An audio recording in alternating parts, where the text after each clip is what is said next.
Welcome everyone, welcome in this video. आज के इस वीडियो का टॉपिक है emergency provision in the Indian constitution. और ये जो इमरजेंसी के प्रोविजन है वो आर्टिकल 352 से आर्टिकल 360 के अंदर दिए गए हैं। तो चलिए इसके बारे में बात करते हैं। तो सबसे पहले बात करते हैं कि व्हाट आर इमरजेंसी प्रोविजंस। ये आपातकालीन प्रोविजन जो है वो क्या होते हैं, इसके बारे में। तो देखिए, इमरजेंसी प्रोविजन वो स्पेशल प्रोविजंस होते हैं जो कि कुछ स्पेशल पावर हमारी सेंट्रल गवर्नमेंट को देता है, ताकि जो सेंट्रल गवर्नमेंट है देश के अंदर जो एबनॉर्मल सिचुएशन है उसे डील कर सके। जैसे कि एबनॉर्मल सिचुएशन कौन सी, जैसे वॉर है, युद्ध हो गया, फेलियर ऑफ स्टेट मशीनरी हो गया, या फाइनेंशियल क्राइसिस हो गया। तो ऐसा कोई एबनॉर्मल सिचुएशन होता है, तो उस सिचुएशन में सेंट्रल गवर्नमेंट को स्पेशल पावर देने के लिए जो प्रोविजंस है उसे हम इमरजेंसी प्रोविजंस कहते हैं। जो कहां से कहां तक दिए गए हैं, तो ये पार्ट 18 ऑफ द कॉन्स्टिट्यूशन में दिए गए हैं। आर्टिकल 352 से लेकर आर्टिकल 360 में ये प्रोविजंस दिए गए हैं। पर्पस क्या है? पर्पस है to protect the sovereignty, unity, integrity and security of India. कि हमारे देश सॉवरेन रहे, हमारे देश की यूनिटी, इंटीग्रिटी और सिक्योरिटी जो है वो इंश्योर रहे, प्रोटेक्टेड रहे। इसके लिए ये प्रोविजन जो है वो बनाए गए हैं। अच्छा, अब इसमें होता क्या है? तो इसमें जो हमारा गवर्नमेंट का स्ट्रक्चर है वो शिफ्ट हो जाता है इमरजेंसी के दौरान। इंडिया, नॉर्मली अगर हम देखें तो हमारा इंडिया जो है, भारत जो है, वो फेडरल कंट्री है इन नॉर्मल टाइम। के सामान्य परिस्थिति में हम फेडरल नेचर की हमारी पॉलिटी है हमारे देश की। लेकिन इमरजेंसी जब आती है तो कुछ समय के लिए टेम्पररीली हमारा देश यूनिटरी स्ट्रक्चर में आ जाता है, जहां पे सेंट्रल गवर्नमेंट के पास ज्यादा पावर आ जाता है and states are controlled by the central government. Doctor B R Ambedkar ने इस प्रोविजंस के लिए कहा था कि इंडियन कॉन्स्टिट्यूशन जो है, हमारा संविधान जो है, तो Indian constitution can work as a federal in normal time and unitary during emergency.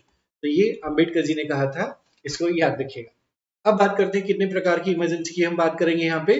तो देखो, there are three types of emergency. पहली इमरजेंसी जिसे हम नेशनल इमरजेंसी कहते हैं, आर्टिकल 352 में लिखा है। दूसरी इमरजेंसी को प्रेसिडेंट्स रूल या स्टेट इमरजेंसी कहते हैं, ये आर्टिकल 356 में लिखा हुआ है। और तीसरी इमरजेंसी जो है वो फाइनेंशियल इमरजेंसी है, जो आर्टिकल 360 में लिखा हुआ है। इनकी हम बात करेंगे। तो चलिए सबसे पहले बात करते हैं कि नेशनल इमरजेंसी क्या होती है। आर्टिकल 352 में नेशनल इमरजेंसी दी गई है। तो देखिए, नेशनल इमरजेंसी तब डिक्लेयर होती है, हमारे प्रेसिडेंट नेशनल इमरजेंसी तब डिक्लेयर करते हैं जब ये तीन सिचुएशन होती है देश के अंदर। तो या तो देखो, पहली सिचुएशन, या युद्ध हो रहा होता है, या फिर एक्सटर्नल एग्रेशन, कोई दूसरा देश एक्सटर्नल एग्रेशन हमारे ऊपर दिखा रहा होता है, या फिर आर्म रिबेलियन हो रहा होता है कि देश के अंदर सशस्त्र क्रांति हो रही होती है। तो फिर हम बोल सकते हैं कि इमरजेंसी डिक्लेयर हो सकती है। इसे हम एक्सटर्नल इमरजेंसी भी कह सकते हैं, इसे हम इंटरनल इमरजेंसी भी कह सकते हैं। कि जब भी एक्सटर्नल इमरजेंसी बोले या इंटरनल इमरजेंसी बोले तो हम बोल सकते हैं कि आर्टिकल 352 की बात हो रही है। ये पूरे भारत के ऊपर भी लागू हो सकता है, या फिर किसी भारत के छोटे से भाग, छोटे से रीजन के ऊपर भी लागू हो सकता है।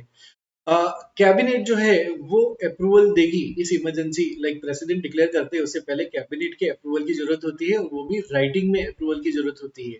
और ये याद रखना जरूरी है कि 44th अमेंडमेंट के बाद, 44th अमेंडमेंट के द्वारा ये सुनिश्चित किया गया था कि कैबिनेट अप्रूवल जो है वो राइटिंग में लेना मैंडेटरी है before declaring the emergency. It can be declare even before the threat happen. Threat जो डर है, जो थ्रेट है वो होता है, युद्ध अगर नहीं हुआ है, युद्ध होने वाला है, तो भी ये डिक्लेयर किया जा सकता है। अगर डेंजर जो है वो बहुत ही ज्यादा सशक्त हो, जो डेंजर है वो एमिनेंट हो, इमिनेंट हो, तो भी ये इमरजेंसी डिक्लेयर की जा सकती है। अच्छा, एग्जाम्पल कौन से है? तो देखो, 1962 में जब इंडो चाइना वॉर हुआ था तब भी नेशनल इमरजेंसी डिक्लेयर हुई थी इसी प्रोविजन के अंदर।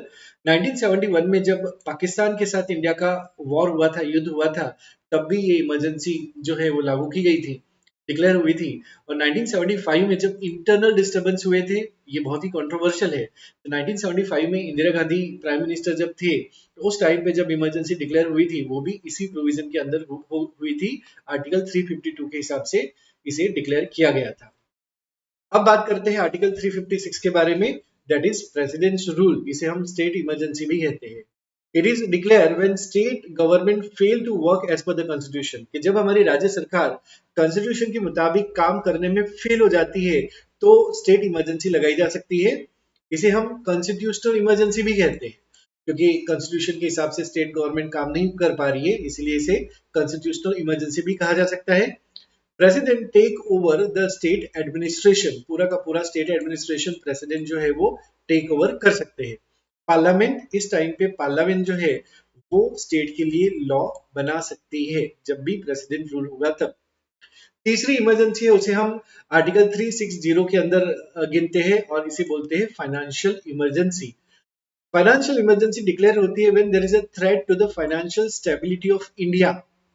इट हैज मतलब अब तक फाइनेंशियल इमरजेंसी डिक्लेयर नहीं हुई है। जब भी जो वित्त संकट होता है, फाइनेंशियल इमरजेंसी, फाइनेंशियल क्राइसिस होता है, तो ये इमरजेंसी डिक्लेयर की जाती है। अब तक प्रैक्टिकली कोई भी फाइनेंशियल इमरजेंसी डिक्लेयर नहीं हुई है। अब बात करते हैं कि जब भी नेशनल इमरजेंसी होती है तो नेशनल इमरजेंसी के टाइम पे पार्लियामेंट के अप्रूवल का क्या स्टेटस है और क्या प्रोविजन है ड्यूरेशन का।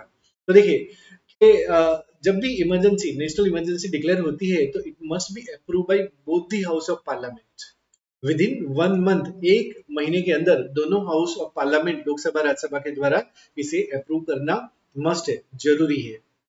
कितने टाइम के लिए ये कंटिन्यू रह सकता है? It can continue for 6 months after approval, 6 महीने तक ये कंटिन्यू रह सकता है। It can be extended indefinitely, मतलब 6 महीने के बाद फिर से इसे 6 महीने, फिर से इसे 6 महीने, इस तरीके से एक्सटेंड किया जा सकता है। So it can be extended indefinitely with approval after every 6 month. ये हर 6 महीने में इसका अप्रूवल कराना जरूरी होगा और कितने भी समय के लिए, जितने चाहे उतने समय के लिए इसे एक्सटेंड किया जा सकता है। अच्छा, इसे अप्रूव करने के लिए कौन सी मेजोरिटी चाहिए? तो स्पेशल मेजोरिटी की जरूरत होती है। इसका मतलब है majority of total members and 2/3 of the member present in voting. ये अगर संख्या मिलती है, ये मेजोरिटी मिलती है तो इसे स्पेशल मेजोरिटी कहेंगे। और नेशनल इमरजेंसी के टाइम पे इसे अप्रूव करने के लिए स्पेशल मेजोरिटी की जरूरत होती है। अच्छा, देखते हैं कि जब इमरजेंसी इंपोज की जाती है, डिक्लेयर की जाती है, उसके बाद उसको रिवोकेट कैसे करते हैं, वापस कैसे लेते हैं। सो रिवोकेशन ऑफ इमरजेंसी, देखिए the president can revoke the emergency any time, कभी भी प्रेसिडेंट इमरजेंसी को वापस ले सकते हैं।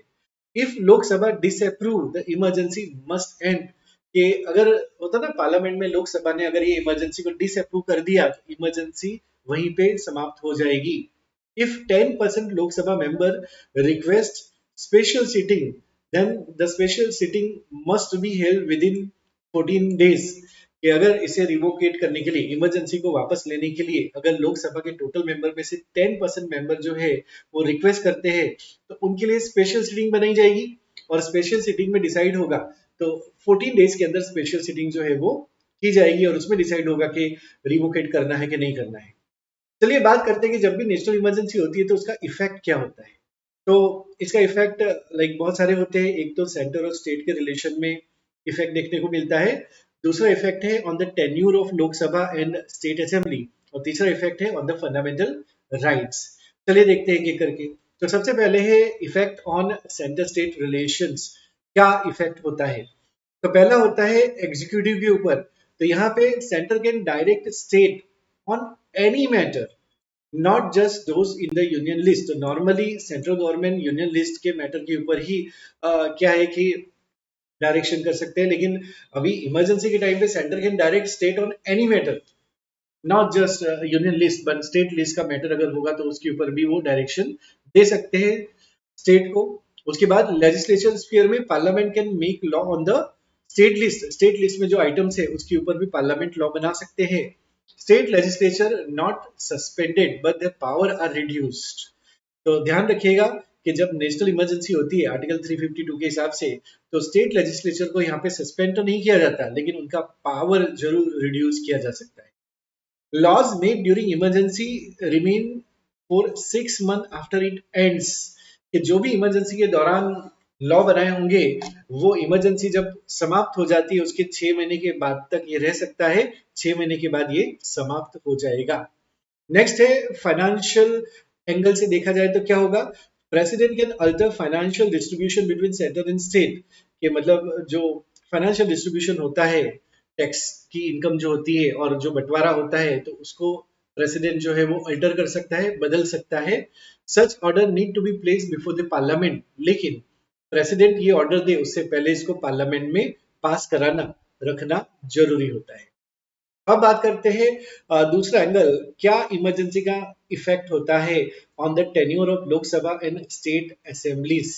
तो देखिए, नॉर्मली लोकसभा 5 साल की होती है, लेकिन अगर इमरजेंसी इम्पोज हुई है तो 5 साल के बाद भी ये एक्सटेंड हो सकता है। So that term can be extended by 1 year at a time, एक समय पर 1 साल के लिए एक्सटेंड हो सकता है, but it can not be extended more than 6 months after the emergency and, कि अगर इमरजेंसी समाप्त हो जाती है उसके बाद 6 महीने तक ही ये एक्सटेंड हो सकता है, उसके बाद ये एक्सटेंड नहीं हो सकता है। तो बोथ लोकसभा, स्टेट असेंबली, दोनों केस में ये लागू होता है। अब बात करते हैं फंडामेंटल राइट के ऊपर क्या प्रभाव पड़ता है। तो देखिए, आर्टिकल 358 ये कहता है कि आर्टिकल 19 के जो फंडामेंटल राइट्स है, जैसे राइट टू स्पीच है, यूनियन है, राइट टू एसोसिएशन है, ट्रैवल है, तो ये जो कपल ऑफ राइट्स है, कुछ राइट्स है आर्टिकल 19 के अंदर, उसे सस्पेंड कर दिया जा सकता है आर्टिकल 358 के हिसाब से। आर्टिकल 359 ये कहता है कि जो अदर राइट्स है वो भी सस्पेंड हो जाते हैं जब भी इमरजेंसी होती है। अच्छा, आर्टिकल 358 को डिटेल में देखते हैं। सस्पेंशन ऑफ आर्टिकल 19 का मतलब क्या है। तो देखिए कि जब भी नेशनल इमरजेंसी डिक्लेयर होती है, अगर ये इमरजेंसी वॉर के कारण, युद्ध के कारण डिक्लेयर होती है, एक्सटर्नल एग्रेशन के कारण अगर डिक्लेयर होती है, तो आर्टिकल 19 के जो राइट्स है वो ऑटोमेटिकली सस्पेंड हो जाते हैं जब इमरजेंसी चल रही होती है। ये क्लियर है। कोई भी सेपरेट ऑर्डर, इसका मतलब ये है कि कोई भी सेपरेट ऑर्डर की जरूरत नहीं पड़ेगी। लॉज या कोई भी action which is violating article 19 can not B challenge during this time, कि आर्टिकल 19 को वायलेट करने वाला कोई भी अगर लॉ होता है या कोई भी एक्शन होता है सरकार की तरफ से, तो उसको चैलेंज नहीं किया जा सकता है इमरजेंसी के दौरान, अगर ऐसा कुछ हुआ है तो। अगर इमरजेंसी एंड हो जाती है तो आर्टिकल 19 वापस रिवाइव्ड हो जाता है। अच्छा, 44th अमेंडमेंट ये कहता है कि article 19 not suspended if emergency is due to arm rebellion, अगर इंटरनल रिबेलियन होता है, आर्म रिबेलियन होता है नेशनल इमरजेंसी में, तो उस केस में 44th अमेंडमेंट पास हुआ था और उसने बोला था कि आर्टिकल 19 जो है वो सस्पेंड नहीं होगा। तो दो ग्राउंड पे सस्पेंड हो सकता है automatically, war and external aggression, लेकिन अगर आर्म रिबेलियन के कारण नेशनल इमरजेंसी हुई है तो आर्टिकल 19 जो है वो सस्पेंड नहीं होगा, इसको नोट करना होगा। अब बात करते हैं आर्टिकल 359 की, बात करते हैं सस्पेंशन ऑफ अदर राइट का मतलब क्या है। तो देखिए, president can suspend the right to move the court for the enforcement of fundamental rights, कि यहाँ पे प्रेसिडेंट जो है वो सस्पेंड कर सकते हैं दूसरे राइट्स को भी, कि आप सुप्रीम कोर्ट में या किसी भी कोर्ट में नहीं जा सकते हो अपने राइट को एनफोर्स करवाने के लिए, तो ये अधिकार जो है वो सरकार को मिल जाता है। Right under article 20 and 21 it can not be suspended, तो ये याद रखिएगा कि दो फंडामेंटल राइट जो है वो एब्सोल्यूट फंडामेंटल राइट्स है, वो है आर्टिकल 20 एंड आर्टिकल 21, और ये दोनों जो फंडामेंटल राइट है it can not be suspended even during any emergency. जैसे आर्टिकल 2021 जो है वो right to life and protection against conviction, तो आर्टिकल 20 जो है वो protection against conviction of offence है, आर्टिकल 21 जो है वो right to life and personal liberty है। तो ये दोनों अधिकार जो है वो सस्पेंड नहीं नहीं हो सकते, because they are absolute rights, absolute fundamental right ऐसा हम बोल सकते हैं।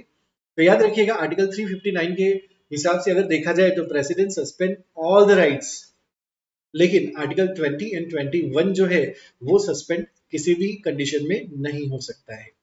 Suspension can apply to whole part या any part of the country, ऐसा भी हम बोल सकते हैं कि अगर सस्पेंशन की बात करें, फंडामेंटल राइट सस्पेंड होते हैं तो ठीक है, हो रहे हैं, लेकिन क्या पूरे भारत में ये सस्पेंड हो सकते हैं? Yes, it can be applied, पूरे भारत में सस्पेंड हो सकते हैं, और अगर आप देखो किसी रीजन में भी अगर अप्लाई करना है तो ये प्रोविजन किसी रीजन में भी अप्लाई हो सकता है। अच्छा, आर्टिकल 358 एंड 359 का कंपैरिजन कर लेते हैं कि इन दोनों में क्या फर्क है।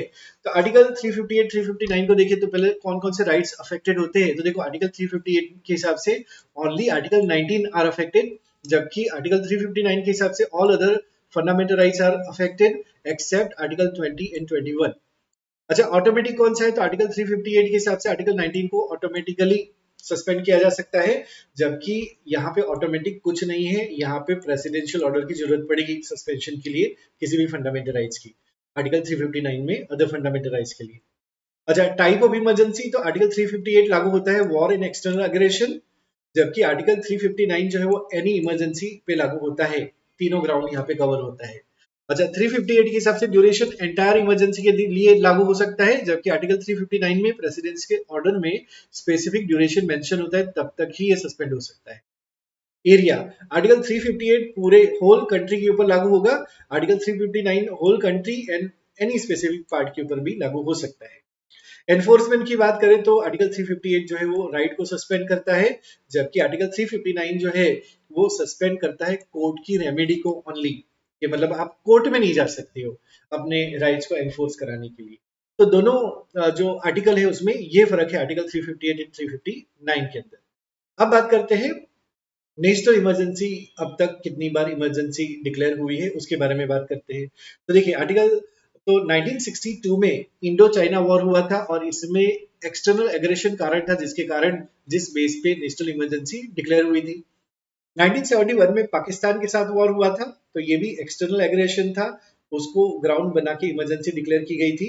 1975 में इंटरनल डिस्टर्बेंसेस हुआ था, उसके कारण नेशनल इमरजेंसी डिक्लेयर हुई थी। हालांकि ये कंट्रोवर्शियल है, यहाँ पे मिसयूज ऑफ पावर हुआ है ऐसा लोगों का मानना है, कहना होता है। एक्सपर्ट्स ये कहते हैं कि ये कंट्रोवर्शियल है।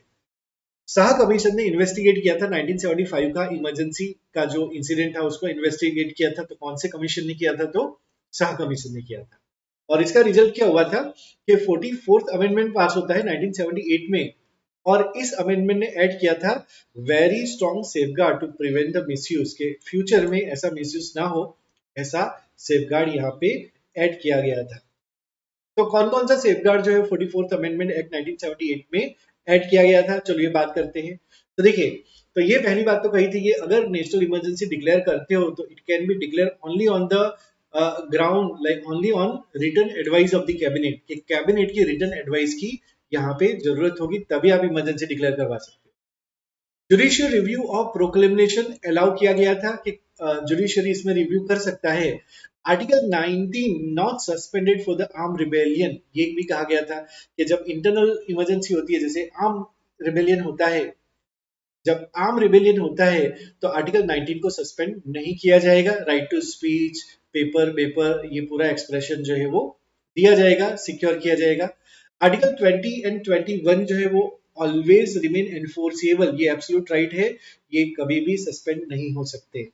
Regular parliamentary review every 6 months किया जाएगा, जब भी इमरजेंसी होगी तो पार्लियामेंट का रिव्यू जो है वो हर 6 महीने में किया जाएगा। और एक और प्रोविजन ऐड किया गया, Lok Sabha can revoke emergency bye simple majority, तो अगर इमरजेंसी को अप्रूव करना है, दाखिल करना है, तो अप्रूवल के लिए स्पेशल मेजोरिटी चाहिए, लेकिन रिवोक अगर करना है तो फिर क्या है, लोकसभा का सिंपल मेजोरिटी काफी होगा और इमरजेंसी को वापस लिया जा सकता है। ये सेफगार्ड ऐड किए गए थे। चलिए कुछ सवाल देख लेते हैं। तो पहला सवाल है, under which article is national emergency declare in India, तो यहाँ पे करेक्ट आंसर होगा option C, article 352। Next question, national emergency can be proclaim on which of the following ground, तो यहाँ पे सारे ग्राउंड होंगे war, external aggression and arm rebellion, इसलिए आंसर डी है, all of the above. Next question है, who has the authority to declare national emergency, किसके पास ये अथॉरिटी होती है डिक्लेयर करने की, तो यहाँ पे option C is the answer, president of India can declare national emergency. Next question है, before declaring national emergency whose written advice must the president receive, तो यहाँ पे करेक्ट आंसर होगा option D, that is union cabinet. तो आज का video हम यहीं पे समाप्त करते हैं। Thank you so much for watching this video, thank you.